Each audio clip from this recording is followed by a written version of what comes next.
مجھ پہ کثرت سے درود پڑھو، تمہارا درود مجھ پہ پیش کیا جائے گا. یہ جو ہمیں مشہور ہے. صحابہ نے کہا جب آپ اس طرح فوت ہو جائیں گے آپ کی ہڈیاں مٹی میں مل جائیں گی. 295 زیادہ نہیں پڑھ رہے ہیں. میں کوئی گستاخی نہیں ہے. اللہ تعالیٰ نے حرام کیا ہے مٹی کے لیے. یہ وہ نبیوں کے قسم سے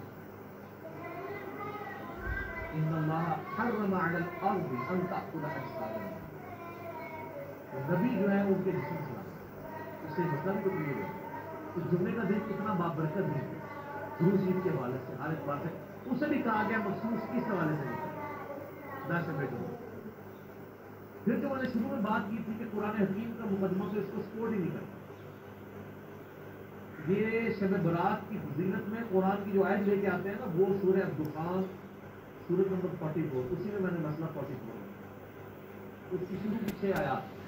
اعوذ باللہ من الشیطان حامیم والکتاب المبین انا انزلناه فی لیلۃ مبارکۃ انا کنا منذرین فیہا یفرق کل امر.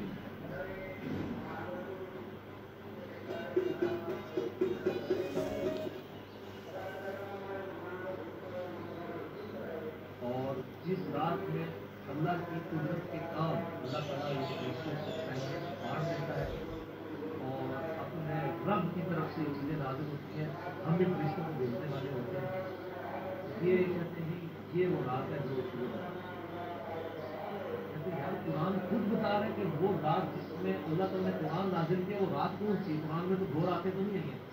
وہ کہتے ہیں 2 راتیں ہیں. ایک میں نا دوئے محفوظ سے پہلے سماعت میں یہ دوسرے سے نہیں چاہیے. تو قرآن تو ایک رات کو ہی جانتا ہے دوسری رات کو تو جانتے ہی نہیں قرآن.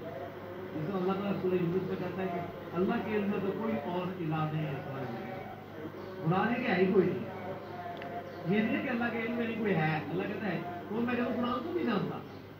قرآن تو آپ کو یہ کہتا ہے کہ وہ رات کس مہینے میں ہے یہ بھی بتا. سورۃ البقرہ آیت نمبر 185 شہر رمضان الذی انزل فیہ القرآن انزل فیہ القرآن ھدی للناس وبینات من الہدی والفرقان.